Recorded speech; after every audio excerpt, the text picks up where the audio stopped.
Good evening, everyone. Thank you for joining us. I'm going to just offer a brief bio of both of our panelists, just so that you all are more familiar with who you'll be speaking with tonight. Joy Bivens is director of the Schomburg Center for Research in Black Culture, a division of the New York Public Library, and the world's premier repository for archival materials related to African diaspora, and American life, history, and culture. Previously, Bivens was chief curator of the newly opened International African Museum in Charleston, South Carolina. From 2002 to 2018, she was on staff at the Chicago History Museum, where she served as curator and director of curatorial affairs. Ms. Bivens holds degrees from the University of Michigan and Cornell University. Dr. Yomira C. Figueroa Vasquez is an Afro-Puerto Rican writer, teacher, and scholar from Hoboken, New Jersey. She is professor in the Department of Africana, Puerto Rican, and Latino Studies at CUNY Hunter and is the directora of the Center for Puerto Rican Studies, or CENTRO. She is author of award-winning book, Decolonizing Diasporas, Radical Mappings of Afro-Atlantic Literature, translated by the Editoria Educación Emergente, and the forthcoming book, The Survival of a People, under contract with Duke University Press. She has served on the leadership board of the American Studies Association, the Puerto Rican Studies Association, the Caribbean Philosophical Association, the Latin American Studies Association, and the Modern Languages Association. Dr. Figueroa Vasquez was a Duke University Mellon Sitfa Fellow, a Ford Foundation Postdoctoral Fellow, and a Cornell University Society for the Humanities Fellow.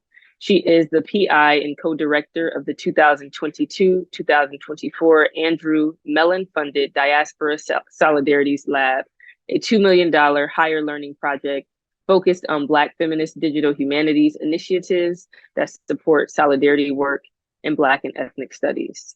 Very happy to join you both in conversation. So we'll begin with our first question. So I wanted to ask if you both could talk about institutional building between CENTRO and the Schomburg Center for Research in Black Culture. For sure. Yeah. Joy, do you want to start? Yeah. You want me to start? Okay. Good evening, everyone who is out there. It's my pleasure to join you tonight in this conversation. It's my pleasure to be here with Dr. Jones and with Dr. Yomira. Man, Yomira, you got a lot of names. Yeah. So Dr. Vasquez, we had a little bit of a conversation about this prior to getting on the line here on Zoom. And one of the things that I wanted to leverage when talking about institutional building, particularly between our two institutions, is the idea of the space we create within larger institutions. And of course, we're both relatively new to our positions. And so we're thinking through how to be more intentional about partnerships in the future. But I wanted to just have a conversation right now about how our institutions operate within these larger institutions and what I think is this unique space they create for different kinds of inquiry.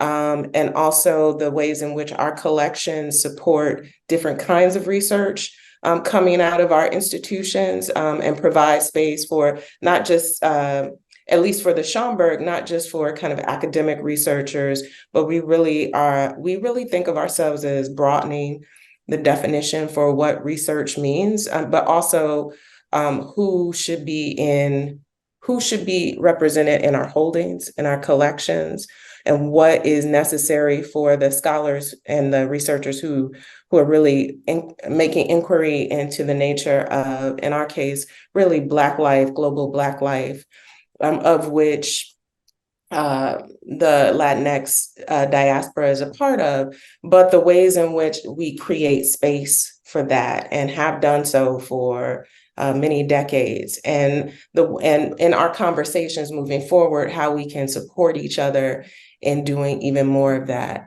with each other. Yeah, I love that so much, Joy. Thank you for kind of opening with that.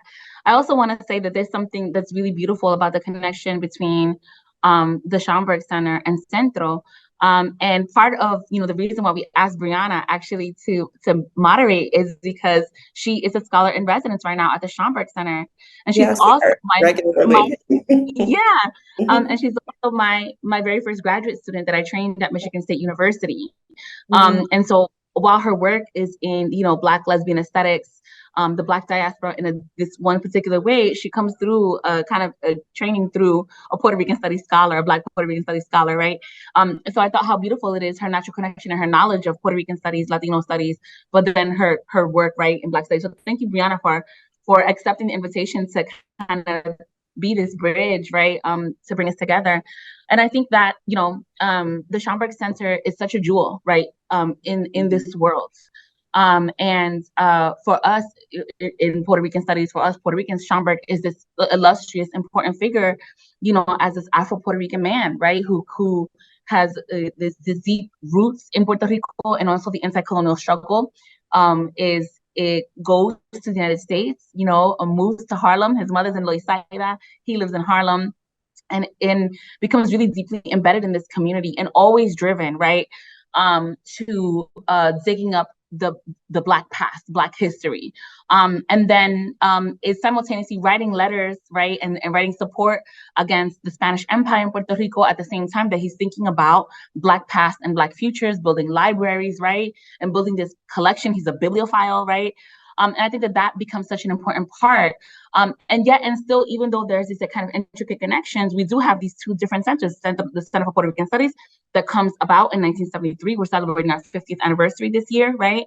That comes through the kind of community and student struggle, through a history of like the creation of Black, Puerto Rican, and ethnic studies departments that comes through because of this influx of bilingual education at the university level, right? So it becomes this kind of force to be reckoned with and becomes this institute that's supposed to support the growing and burgeoning Puerto Rican studies departments in the country. And then it grows organically to become what it is now, right? It has like the largest archive of the Puerto Rican experience in the diaspora, right? And, we have our library, we have, a series of arms of Centro. But one of the things that for me has been really exciting to look at and to reevaluate Centro and to look at its legacy in relationship to the Schomburg is to think of like the kind of connections we have even within our collection. So one of our most important and most visited collections is Pura Teresa Belpre, right, who is an Afro-Puerto Rican librarian, just a kind of a visionary in her time for what it means, what literacy means, what we would call now culturally sustaining, right, education, what she was doing at the library at that time. And she was at 135th Street branch, right? And all of her materials from that like really incredible radical work that she was doing is at the Schomburg, even though her papers are at Centro. And then her partner, right, who's a musician, his papers are at the Schomburg, right?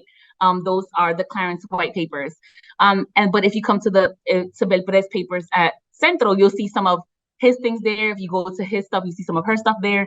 So really to do like a full life history of these figures, you'd have to visit both Centro and the Schomburg Center. The same is true when you're looking at some of our most recent kind of luminaries in Afro-Latino studies.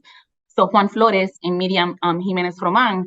Juan Flores' papers are at Centro. He's the past director of Centro, but Miriam's papers are at the Schomburg. And I think that this is so beautiful and so incredible because they were really true leaders in Afro-Latino studies, particularly in a time where that was a very contested identity category.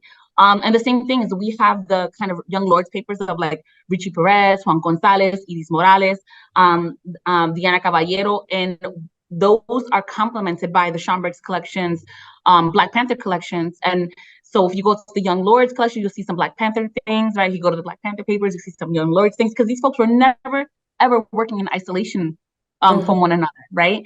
And so in this way, I think that there is like such a beautiful possibility in telling like the fullness and the richness of our like collective histories and our histories intermingled and always overlapping with one another by looking at these important institutions, right? And I think, part of our job is illuminating that, right? Like ensuring that people know that this is here, And I think that one of the things that has been true for us in many ways, and I think also at the Schomburg, because we get researchers that come to Centro that the Schomburg librarians and staff will send to us, and the same with us. Like they got to something, they're like reading and they're looking at these boxes and they got to the limit of it. And they're like, okay, the next step is you have to go to the Schomburg Center to finish up and to go look this because they have the next thing that you want, right?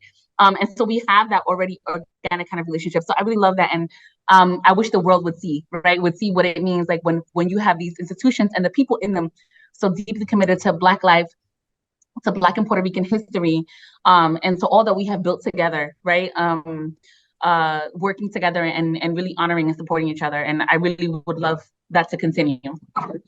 So I want to, before we move on to the next question, I wanted to piggyback on something that you said about the way in which CENTRO grows out of student unrest and out of the burgeoning ethnic studies programs. Because one of the ways that I like to frame the Schomburg Center collections, right? It really is at the genesis. It creates the foundation, the groundwork, if you will, for these ethnic studies programs that grow in the 1960s. And without the actual collections, the material culture, the work that had been done by librarians, by archivists, by curators, it would really be quite difficult to have seen that sustenance for these ethnic studies departments. So the relationship is not just necessarily the ways in which our collections intersect, but also the ways in which this heritage, the ways in which Schomburg is creating, I think, a heritage that informs the development of Black studies programs, other ethnic studies programs. And it's not being done in a way that is like, oh, thinking through necessarily what's going to become of this material. Right. It's to me, the thing that is affecting is it's almost like people are keeping things because they know folks in the future will need them. That's often how I think about the Schomburg collections. I'm not really sure yet what is going to become of this thing, but I know that I need to maintain it because 10 years, 20 years, 30 years from now, it'll be necessary for the work that the next generation of scholars or the next generation of collectors or the next generation of bibliophiles will need to do and continue their work. So I think that relationship between foundation and the way foundation informs creation of new disciplines and new ways of study is really quite important as well. Mm-hmm. Yeah, and I would just add that the curators especially have, in my opinion, done a really great job of accessing the community. Because not only has the Schomburg expanded the episteme of Black studies and ethnic studies, also Black queer studies, right, with the In the Life archive. And so I think it is, these personal relationships that curators have to the broader public where people feel as if their work is valuable or meaningful enough to even be like stored in a repository. So I like how you both are the not oral only history, thinking, right? Yeah. Right, exactly. Yeah, so it's really interesting.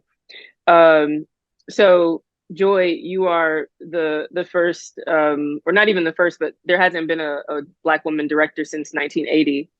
And Yomaida, I know that CENTRO also has sort of a fraught history with hiring Black folks in general. So I wanted to ask, you both are Black women directing very important and large centers. What have been some challenges and what have been some opportunities you've been presented with?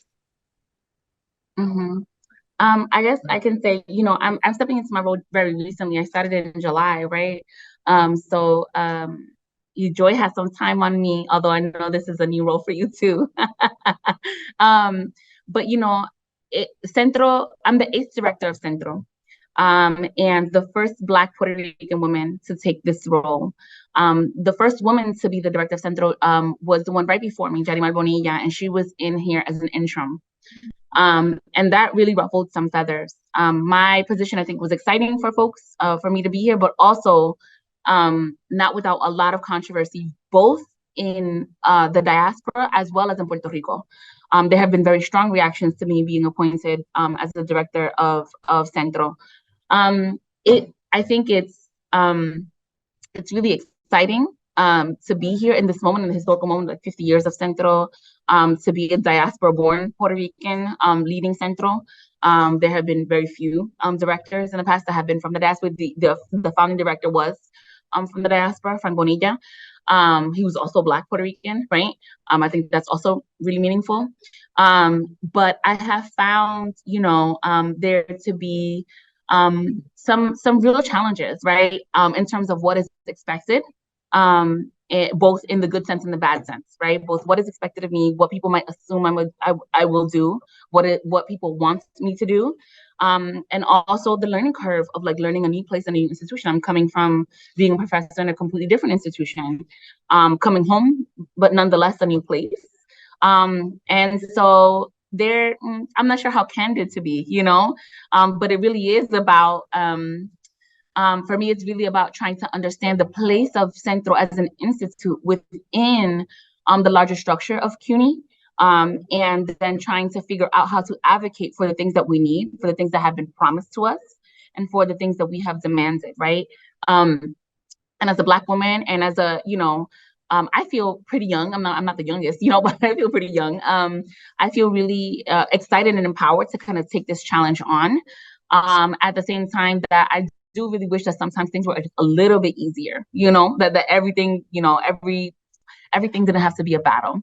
I don't know, Joy, maybe hearing your take might help me form a little bit of a better sense. No, in my spirit, I was agreeing with most of what you were saying. I think this is my first role as a director. So there's that learning curve. I've been in the cultural sector for, over 20 years, and it is a predominantly female-led workforce, or most of the people who do the work are women. Let's just say that. Maybe not most of the people who are in the leadership roles are women. I think the challenge for me has always been about expectation, the expectation of what I will do, what I won't do, as Yomira has said, the expectation about what my leadership looks like, as opposed to the three men who precede me. And I do have folks on my team who have seen them all, right?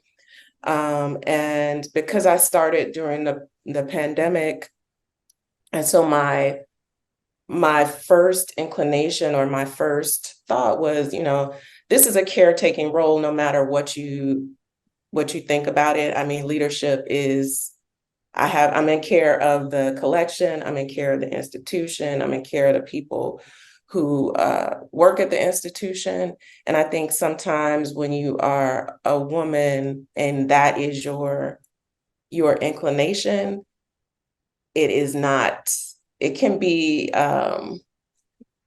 that part of the role can be overextended in terms of the caretaking aspect of it. And/or the ways in which you advocate are seen as not as forceful as your predecessors. But I'm not my predecessor.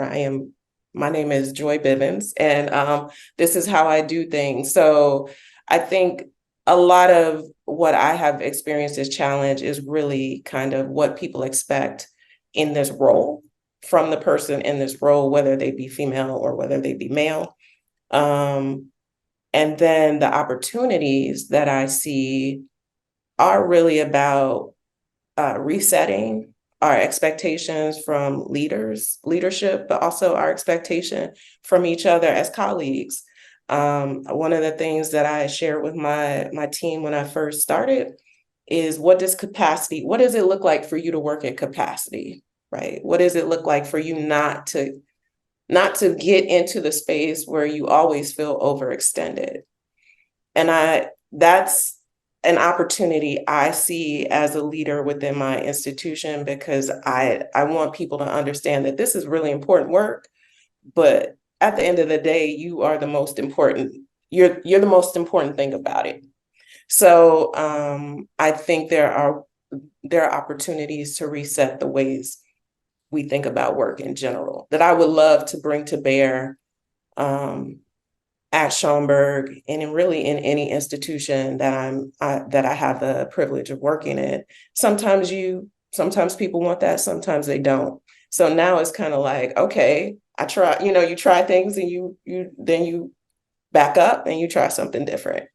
So, and I also would love to bring to this role kind of a spirit of experimentation, right?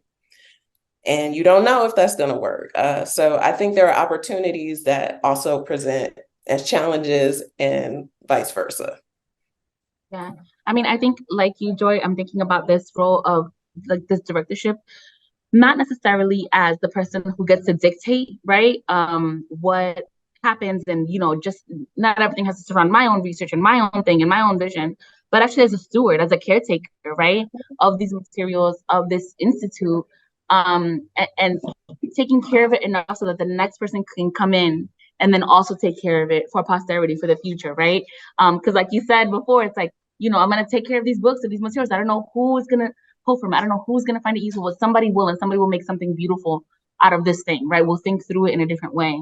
But I also think that it's really interesting for me to consider the role of this directorship of this research institute as a Black woman, right? And what it means for me to be able to define or say what research is. Like, what is research in Puerto Rican studies? What literatures, what histories, what sociology, what demography, what archives are important here, right, to us. And what should go in our archive, right, with the obviously with the support of my peers and librarians, right, who would know more than me about these specific things. But I think that also tests some people's boundaries about, like, how can this Black woman be the person who decides, right, what is this research, and how can they be at the forefront of this thing. And so for me, that's actually really exciting to be able to say, actually, I know the histories and the people and the knowledges that I want to care for. And these are the things that I want to pick up, right? These are the kind of things, lo que quiero recoger, right? And for me, that has become an important part of me thinking about this directorship, right? Which is at the same time that I don't want to make it all about me and my like intellectual favorite things. It also is about a particular kind of ethics that sharpens, what things you think are important, what research you think is important. And I think that is really both exciting and a little bit scary. Yeah. Yeah, and just to add to it, I think it's so interesting when we think about gender and leadership, and typically I think it's always cast as kind of this male-female dynamic, but it is not. It's women leading other women often, and sometimes that can be challenging. I know that doesn't sound right, but just trust me on that. And the ways in which we've gotten used to certain voices, and now there's a different voice in the space, and it doesn't sound like the guy before, or the man before that, or the man before that, even though the person most responsible for this institution is a woman. And that would be Jean Blackwell Hudson, who is the woman who basically pushed us from a collection to a research library. So I always think of myself as following in her footsteps, in as much as I follow in the footsteps of my other predecessors as well. That's nothing but a word, Joy, because, as you're talking, I'm thinking, like, patriarchy is a siren song, right? And none of us are immune to it. And in fact, it is actually quite seductive, right? Because it's something that is so deeply instilled in every aspect of our lives, every facet from the time that we are very young. And so to be a woman in leadership is actually nothing, because representation matters, but to a limit, right? It's really about what you do when you step into that role and how you can work with people. But I am imagining, like, what do we, how is it that, like, Black feminist ethics, right, shape the way that we could do this work differently with that visioning, right? Who are the people who are actually doing the work on the ground? And when we go into the papers and you look at all these radical revolutionary movements, we actually get to see who's actually doing the majority of the work on the grounds, right? And so I think there's so much of that here. And it's funny because one would think that like the academy, with all of its enticements and all of its knowledge, would be free from so many of the trappings of patriarchy, so many of the trappings of, it actually isn't, and it's full of it, in every corner. And so even us, right, in these like ivory towers or whatever the case may be, have to be really vigilant, right, at the ways that we're like working within these institutions and across them with different folks, and how people see us and treat us. Absolutely. I won't ask about funding, but I just being a scholar in residence, I can already see how lacking resources really impacts researchers and really impacts the institution. But I won't get into that. But we can always use more money for donors if you're listening. We can get into it. Yeah. Oh yeah. So I want to talk about like how difficult is it, especially running these spaces for Black people or spaces that people of color traverse. How difficult is it to bear that burden, right, of being a Black woman leading these spaces and not having the resources that you need to make them function? How does that make your particular place and space even more precarious or more difficult? Because you spoke to like how you all are sort of a captive maternal figure, right? People are leaning on you for a multitude of things that they're not leaning on their male counterparts for.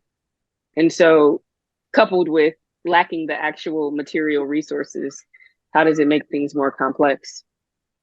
I never really, I try to not operate in a scarcity mentality, and primarily because the ways in which the New York Public Library system is divided into this branch system, which is really the neighborhood lending libraries, and then the research libraries, which have a completely different funding structure, a completely different kind of donor base, if you will.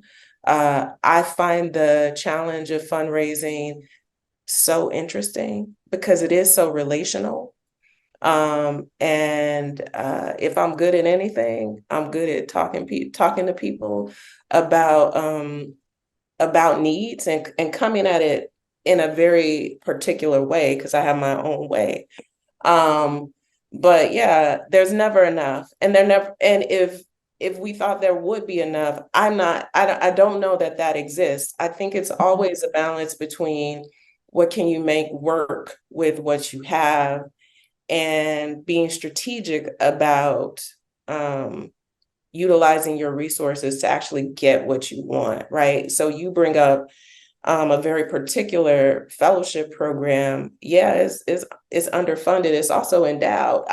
So there are these ways in which it works. It could work better, and that is a funding priority for Centennial fundraising, because it's also very discreet and specific, and it's something you can kind of, there's an outcome, there are ways to sell it. So I think there are always more ways to raise money and more ways to raise funds if the capacity actually exists with the leadership, if their energy and time is not directed to things that maybe other people could be doing. You know what I'm saying? And that's not to say anything. It's just that there's only so much. Again, when I mentioned what does capacity look like for my team, it is also how do we create capacity so that more of that kind of work can actually happen, because it is time consuming.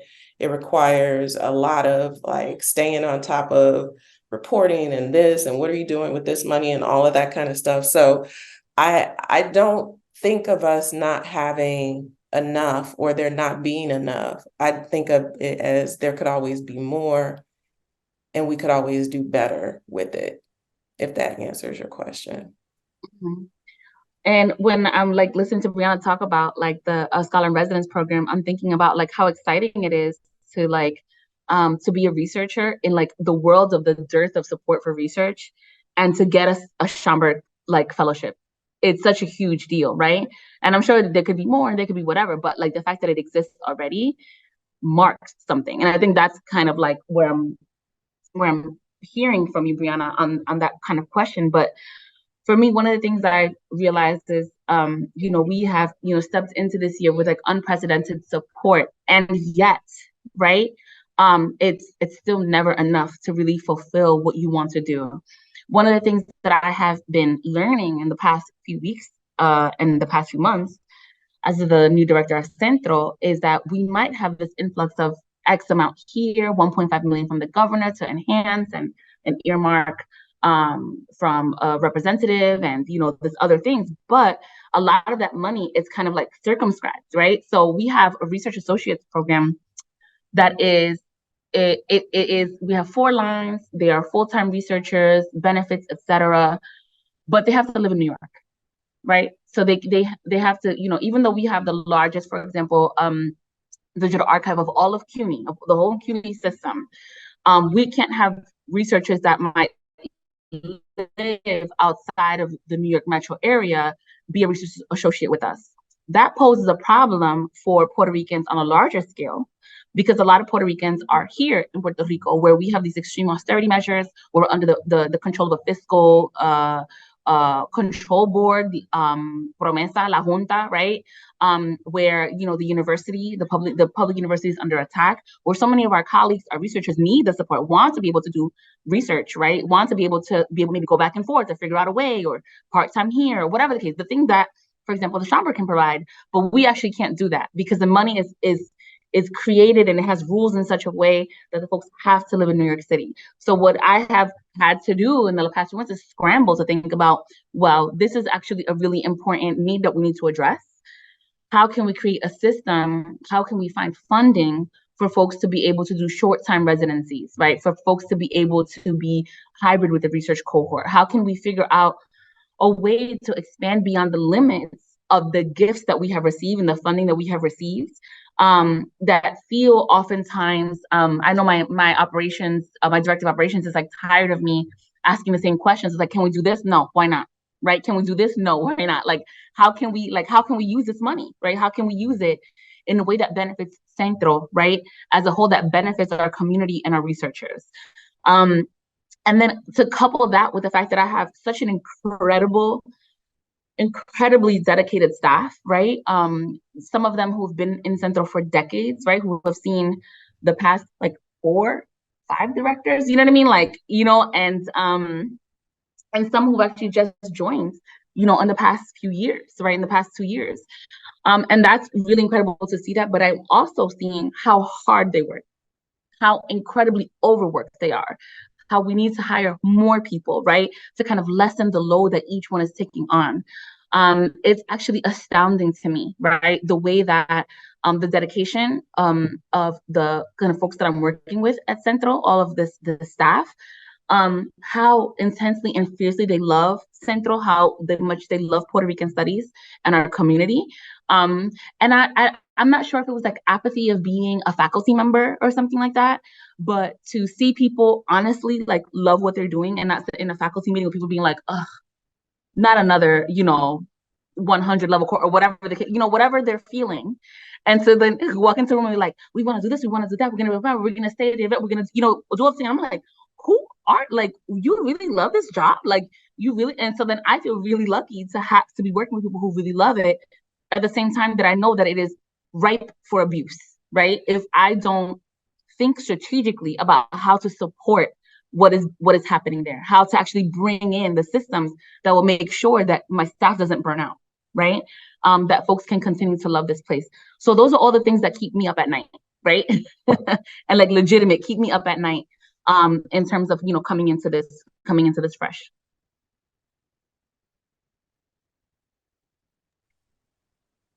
Yes. Mm-hmm. So I'm gonna skip around. I wanted to mention Centro is celebrating its 50th anniversary and the Schomburg is approaching its centennial. Can you speak about your imperatives for the next 5 years as directors, and your larger visions for each institution for the next 50 years for CENTRO and for the next 100 years for the Schomburg? 100 years. Okay. 100. Right. Will there So I think will there be buildings? I don't know. it's so funny, like when you come, as soon as you get these jobs, people ask you, what's your vision? I'm like, I don't know. You know, I my question that I was given was, what's your vision for the next 50 years? I was like, I'm gonna be in my 90s. I don't know. You know what I mean? Like, yeah. Yeah, I mean, I think that you have to kind of level set. You need to see what's going on in order to figure out what the vision for kind of there's short term, there's medium term, and there's long term, right? So my like what is upon me right now is the centenary, if you will, and that celebration and making it big and beautiful and bold, and doing it in a way that is respectful of the legacy of the Schomburg, but really is about setting us up for the future. The 100th is a moment, right? And then the day after is what are we going to do for the next 5, 10, 15, 20, all those years. So in terms of my imperatives for the next 5 years, and I wrote this out, and it really is to prepare and groom future generations of heritage stewards, right? Sometimes called memory workers, librarians, archivists, curators, because they're the ones who will defend the right of this material, this discipline to exist. We all know that things are consistently and constantly under attack, and we need to have people who are professionals ready to do this work and to continue the work. The other thing I'm interested in is to strategically and ethically build our collections. And what I mean by that is to address gaps in our holdings, and engage researchers about what they actually need to carry on their research in the future, right? Is it more manuscripts? Do you need more audio moving image material? Is it more material culture, ephemera? So there's a level at which I think that we need to, my curators are always talking to the researchers, but what is the way that we get to understand how we shape a collection development plan based on what people perceive they'll need in the future? The other thing about the ethics of it is, when I say 11 million items, it sounds great. It's a responsibility, and it's costly, and it's not going to get cheaper, right? There's no space that's just going to fall out the sky. You have to build it. It costs money. Maintaining collections gets more and more complicated as people understand more and more about the environments they need to be stored in. And quite frankly, what climate change and what is going to mean for the materials that we hold. I mean, if it's raining all the time and raining in my building, that requires a different way of thinking about the way I store materials, and what my responsibility to them is. And then to make formats that are traditionally more difficult to access, and that is that audio moving image material, easier to get to, because that is really, I think that's the future. It's not really the future, it's really the present of archive work. But the ways in which we do things, paper still rules. To remain relevant to the communities that we serve, and have more people who don't know about us. And when they learn about us and come to see us, that they feel welcome in the space. And then it's always about building infrastructure, right? buildings, if collections are a pain, buildings are the worst pain. Things change. You know, every day I go into Schaumburg and I'm looking at how people come in and I'm like, this makes no sense to me. You know, that needs to be, how do we redesign this space, which has been redesigned many times before, right? So every decade, every 5 years, somebody is saying, oh, this is not working for us the way that we thought it would work for us. So I think it's that keeping up. But if it's like 100-year vision, the idea is, I think every director, every person who comes into leadership is, how do I not break this great thing that exists, right? That doesn't sound very sexy, but if it's been around for 100 years, I got to leave it in at least the same condition I found it in, but preferably better, right? So that is, and that we continue to do this really important work, because I promise you, every 25 years, somebody is talking about why Black studies is irrelevant and why we don't need to do it and all of that kind of stuff. And I'm like, it saved my life. I know it's saving other people's lives. So we have to continue this work. That was the long answer. Thank you. 100%. I mean, I'm thinking about this 5-year plan. You know, I wasn't sure when I got asked to come, to Centro and talk about the next 50 years, I was like, I can't help you, but I can see what the next few years can look like. Right? And so for me, we're in a really important moment. Not only are we in a moment where like Black Puerto Rican studies is being revitalized and like poured into, at not just the local level, which it always has been, right? For Black Puerto Ricans, this history has been so important, but at the like institutional and community level as well.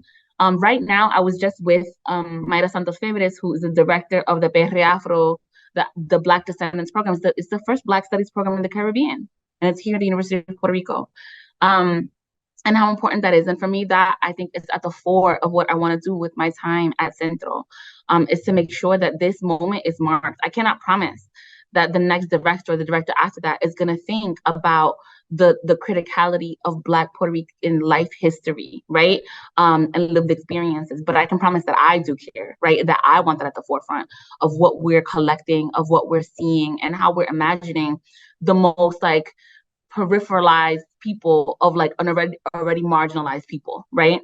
I also am thinking about the kind of insistence on the study of the diaspora. We have done, especially post Hurricane Maria, done so much work with Puerto Rico, with our like scholars, our artists, our filmmakers, our students, organizers, activists in Puerto Rico. But right now, there's more Puerto Ricans that live in the US than in Puerto Rico, right, itself. And so for me, the like turn back to the diaspora, the documenting of that life about this huge shift in our demographics becomes really important to me. I'm thinking so much about Centro in the next 2 years as like a place that has every year does a lot of different things. It's like 60, 70, 80 events a year. And we have the data hub, and we have the library, and we have arts and culture, and we have the gallery, and we have like and I'm like, okay, how do we bring this to a center? How do I focus what we're doing? And so what I have determined is that for the next 5 years, we're going to be working under thematic years, right? Every year we'll have a theme, we'll have our research, cohorts really studying that theme. We're going to be opening those conversations to community.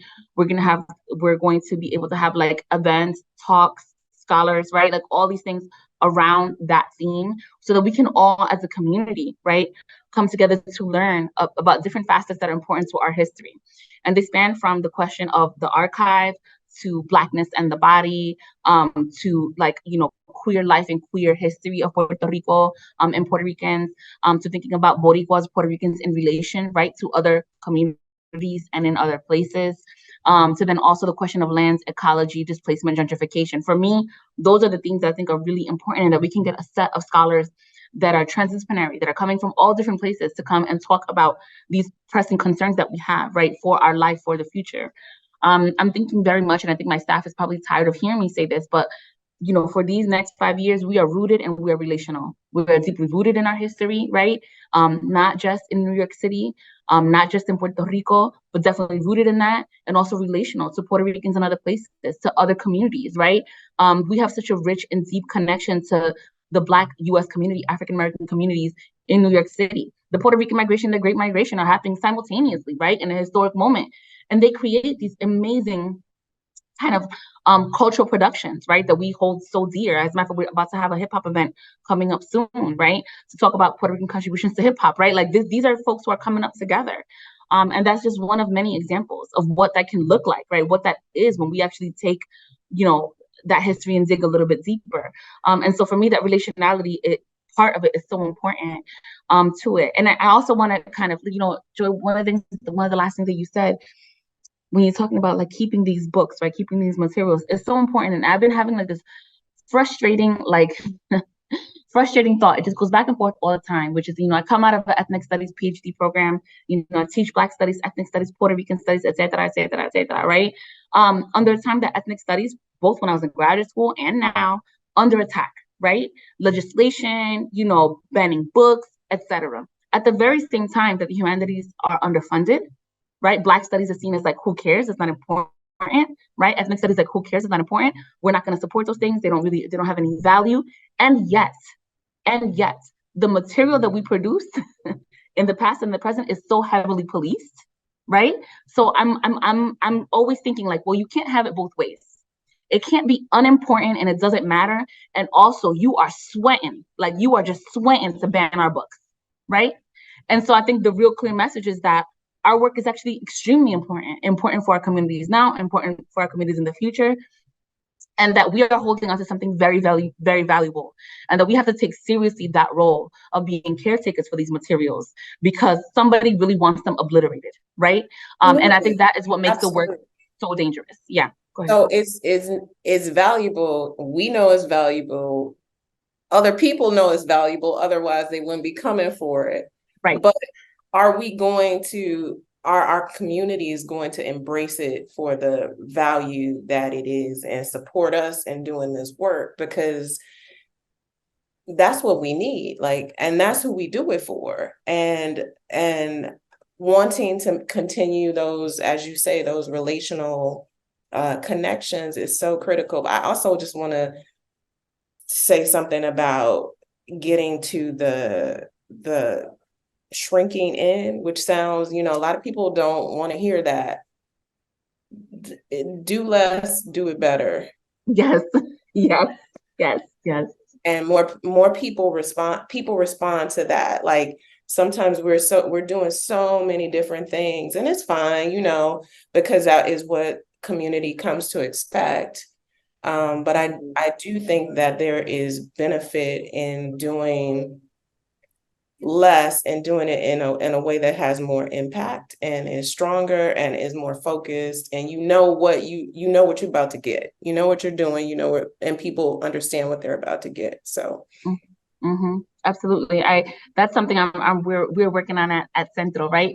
Just out as an aside, we had a list of 30 something, almost 40 events that we had to go look at for the spring semester. We cut it down to 19, right, events for next spring.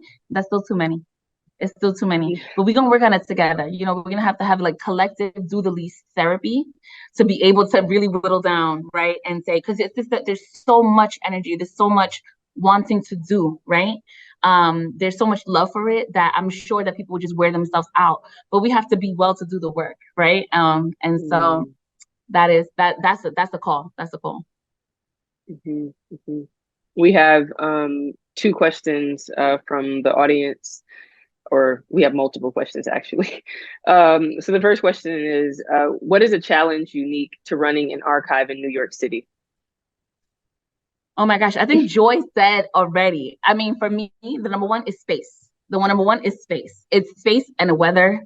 And if y'all want to hear the woes of my librarians and my archivists, filtered through me, which is like the temperature situation. There's rain that falls down into the basement, into the subfloor. There's, our offsite storage it's too expensive, so it eats up so much of our budget to be able to keep this offsite storage of our materials. folks want us to have more space on campus. And actually, the governor gave us $20 million for our 50th anniversary as capital funding to kind of expand in the space. It's really exciting that we can expand in Silverman, in Spanish Harlem. It's not enough for us to buy a building and have overhead to like have it all in one place, but it is enough to give ourselves our own HVAC system so that our materials are well kept. But it was really funny, the conversation with the folks, the architects and stuff, where they were like, well, you have a lot, so maybe you can like just gotta slow down and stop collecting. And I'm like, oh, you guys don't, that's actually not how any of this works, right? We're gonna keep collecting until like a last breath of collection, right? So for me, New York City, it's the space, right? It's the real estate, makes it so difficult, and the like how expensive it is for like archival storage. Like as a baseline off the top, that for me is so intense. And also the expensiveness of the city to get like researchers to come in who are not living in New York City, like folks who might want to come to stay. If they were going to Indiana or Michigan or whatever, they'd be able to, you know, stay a month or 2 or 3 and get an apartment or do whatever, you know, figure it out. In New York City, this exorbitant cost makes it so that our researchers have to do the maximum amount of work in a kind of limited time scope. And so there's ways that I think I want to address that at CENTRO. There's ways that we have been able to do so through our research associates program, but it needs to be more than 4. It needs to be expanded. We need to have like a different vision for how we can support this research in a very expensive city, in the middle of climate change, and in the middle of like a glut of like capitalism, you know?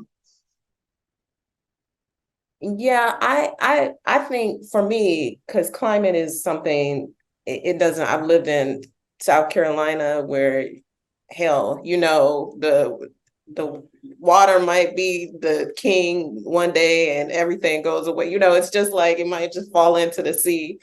Or Chicago where it's so cold that the dry weather impacts your collection, and then the humidity impacts your collection. So the weather is always an issue. I think it is, there are so many different, this city is so robust, it's so big, there's almost too much to kind of wrap your hands around. And so I would say you get whiplash thinking about from where you want to collect or who you want to collect or what theme you want to collect. Is it theater? Is it film? Is it this or that? So I think because it's the center of kind of like the cultural of the nation culturally, it is more of like an embarrassment of riches and not scarcity. It is making decisions about what needs to be in your archive, because the weather part, the space part, the storage costs, yes, they kill you all the time. But I think of that as just part of the gig, and you kind of got to figure it out. But it really is who do I want to who do we want to have represented in the collection? What do we want to have represented in the collection? And while that's challenging, it's also really a really wonderful challenge to have. So.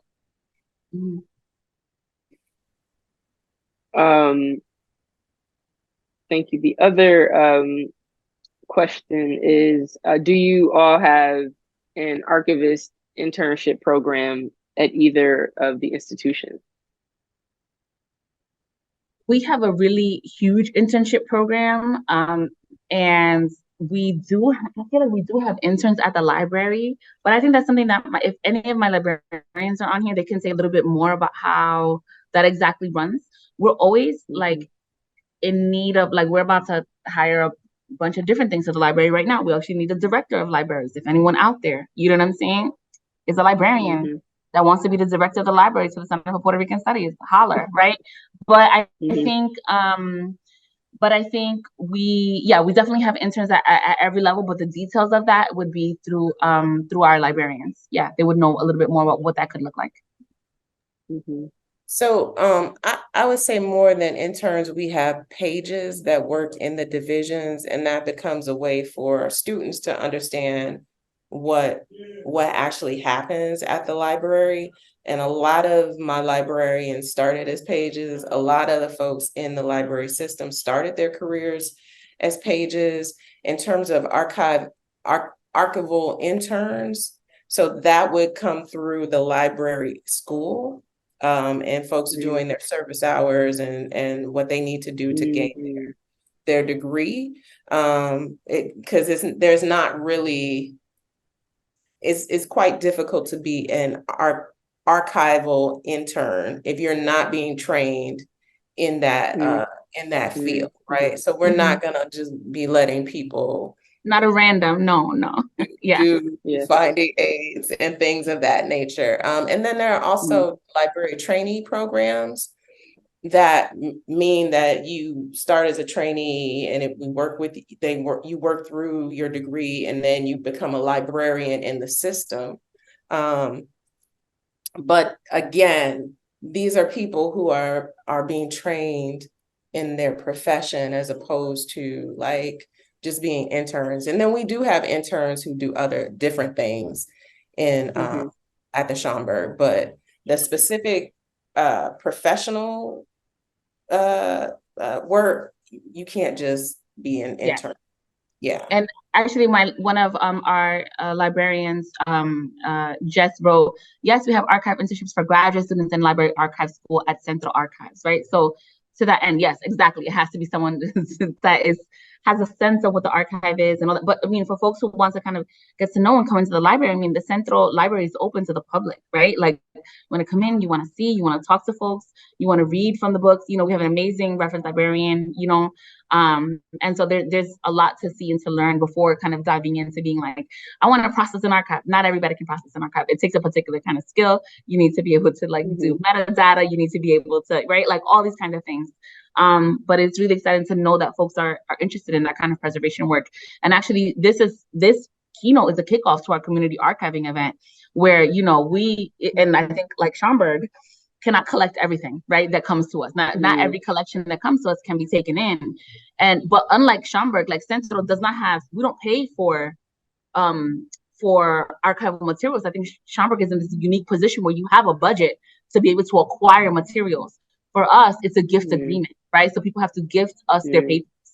But even then, we have to be very strategic with what we have. We need to find out what we already have in the archive, what complements, if it's something new, like what is the significance of it, and that becomes part of it. And all of that is part of like being a trained librarian and archivist, to know how that fits. And then it comes to like a series of decisions, I think similar to the Schomburg, like it has to go all the way up and then all the way back down to be able to make those choices.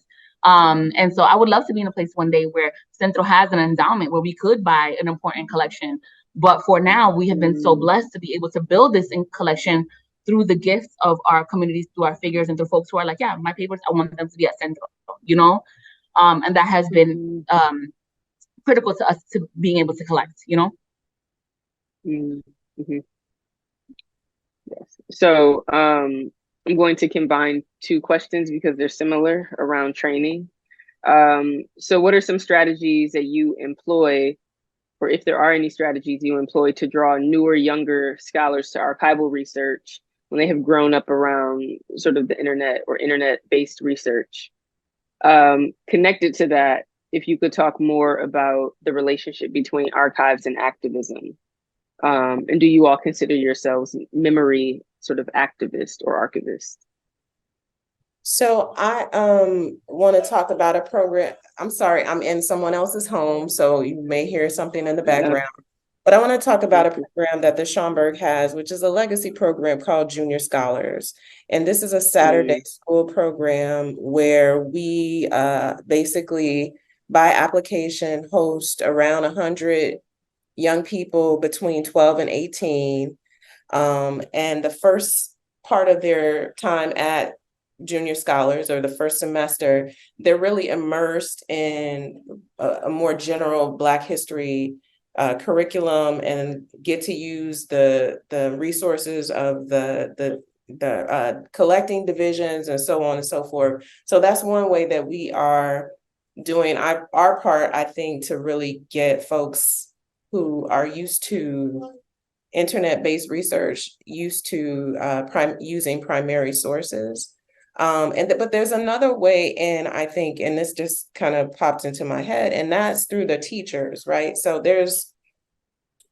when when I used to put together exhibitions, we would talk about the various audiences, right? So you might do something for a student, but your primary audience is the teacher. So we do a lot of curriculum development, whereby we introduce teachers to our resources and primary resources so that they can teach with them in their classrooms. And then that becomes a way, again, to engage young people with this notion that there's more than one way, you know, basically to skin a cat. You can get information online, or you could use a special collection like the one that's at the Schomburg to do your research, and it adds another dimension, adds a different layer. And there are probably things that you're not going to find elsewhere that you can find at the Schomburg. But I do want to say that, I mean, by that too, like you could use a primary resource, but you could also access it through digital collections. And I would consider that a win as well, to understand that these things exist, but also that this is a way to access them. In terms of the other question was about activism. Mm-hmm. Relations between the archives and I'm activism. off mute, yeah. Okay. Sorry. Right, and do you sort of consider yourself a memory activist, or, you know, yeah? I don't know if I would consider myself a memory activist. I'm a storyteller. My first kind of, my inclination is more towards curatorial interpretation, and thinking about the stories that are accessible that way, and utilizing material culture and archives to tell stories that are missing from the narrative, or that folks are not thinking about, and ways to do it in a different way that other than textual, right? So that's kind of how I think about it. And also I would say by its very nature, the archive is political, right? Because it exists in the face, particularly when it was at its genesis, it exists as a counter to a narrative that Black people have no history.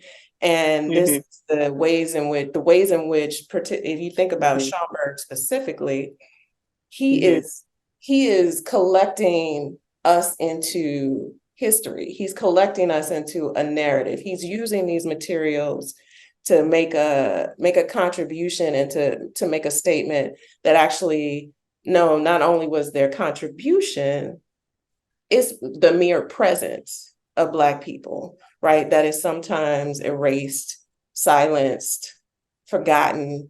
And he's bringing that back into memory. And if that is being political, then yes, I'm very much in that camp, because I think that often, and you can call it whatever you want to, but these things are liberatory, but they're also about reclaiming our presence in a place that often is just trying to put us on the margins or forget about us altogether.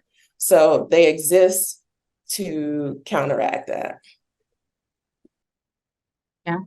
I mean, thank you for that, Joy. I mean, one of the things that we have at Centro is not just the kind of internship program for people to learn about the library, but of all facets and all aspects of Centro, as well as outside the community. So with people, interns in Centro, outside of Centro. We also, the new director of arts and culture, put in, established this meriendita, like this kind of like library, this like little like reading for kids. And one of the things that we have seen in that is that it's not just children that come with their parents, but it's their grandparents, right? So we get this kind of intergenerational entry point into the library, which again harkens me back to thinking about Pura Teresa Beltrés' work in the library, and how she was like, you know, the way to kind of transform the idea that we have a literacy is bringing people in and exposing them, right, to the library as a place that is for you. And that's something that I didn't have as a child. There was a public library in my town, but I had no idea that I was welcome there, or that my mother was welcome there. And I think that it would have remapped my life even much more differently if I knew that that was a resource where you could get like public knowledge, right? And so for me, I'm thinking also the library is this kind of like radical revolutionary place where, you know, folks can step in and find themselves. Not everybody that steps in has to become an archivist. Not everyone that steps in has to become a librarian, right? But they have to know that this place is there for them in the case that they ever want any of its resources, right, available to them. We also are hosting like young scholars. Like we're about to host next week the Rutgers Unión Estudiantil Puertorriqueña, RUEP, this Puerto Rican student group that is almost as old as CENTRO at Rutgers University. And I was at Rutgers, which is my undergrad alma mater, a few weeks ago. And the current leadership of RUEP was like, we want to go to CENTRO. We want to see the library. We want to see the archives. So we got together with my events team and the librarians, and I'm like, the students want to come. We got to roll out the red carpets for the students, and then also connected to the students at CUNY who also want to come, right? Who also want to visit, who are creating their own student organizations. And so for me, that is kind of part of the ways that we're starting this. And we're also doing, like I said, this community archiving event where we want, you know, like there's a lot of conversations that are happening that we didn't even get into here around the question of archiving, the question of collections, the ethics of it. Why do our histories have to be in an institution? Why can't our families hold on to them? How can they hold on to them? What is the proper storage standards, right, for these materials? How do you keep photos? How do you keep these oral histories? And those are all the things that we want to do with this event that we're doing in the community for the next few days, which is like, people come in, let's talk about it. Here's a way to do it, to show this, right? How to preserve the material, because the end all goal of our histories is not just to be away in an archive, right? It's for us to be able to live with them. And for me, that is just as important as it being collected, right? And so in terms of like archives and activism, you know, it's definitely on my mind. The theme for next year for CENTRO is archives, right? And the reason why it is archives is because I'm in the middle of a multi-year battle in my mind and this book that I'm writing around the question of Blackness in Puerto Rico, the way that Blackness falls out of the archive, but also comes back in through the radical, familial, intimate archives of people's oral histories, their documents, their photographs, the ways that Puerto Rico itself has functioned to erase Blackness, to elide Blackness, to folklorize it, to put it in the past, to not recognize it in the present, right? Is beyond frustrating. The fact that our documents are both in Puerto Rico, but also in the United States, but also in Spain, so that if you want to do a comprehensive family history, you have to cross the Atlantic Ocean many times, right, to be able to do that. But actually, if we turn into our own families, to our own materials, right, if we take seriously the stories that we hear, the photographs that we have, then actually that constitutes a different kind of intimate archive. And that is just as important as the archive of the centers that we're running, right? Because they matter so much to us. And so for me, I'd never thought of like memory activist, but definitely for me, as a term, but for me, like the memory of Blackness and the living presence of Blackness in Puerto Rico and for Puerto Ricans, both in the archipelago and in the diaspora, are fundamentally important, and I put myself on the line for that, right? I don't want to hear not one more person say like, I don't know Puerto Rico had Black people, because if we know our early scholars, they say, Jose Luis Gonzalez says the first Puerto Ricans are Black Puerto Ricans. They're the first people to step in who are not Tainos, who are not Spaniards, who cannot go back home. They are here, and that is the history for me that like I go hard to the paint for, right? And so that is part of what makes me so passionate about the archive, about both how to collect and preserve that history, but also how to flourish and just go beyond it, right? So just traverse those boundaries of the archive and say, no, it's there and it's everywhere else. So anyway, that's my point on it. You're right on time at 7:15. Okay. You might hear the train in the background. Yeah, I'm in Puerto Rico right now at a political conference, and the band is playing downstairs. Like they just started playing salsa, so I'm sorry. The whole thing. Yes. Thank you, everyone, for joining us this evening. Please check the chat. There have been updates about forthcoming events for CENTRO. And yeah, thank you, Joy and Yomaira, for meeting with me and sharing more about both of your institutions. Of course. Take care. Was a pleasure. Thank you. Yes, thanks. All right. Bye-bye. Bye.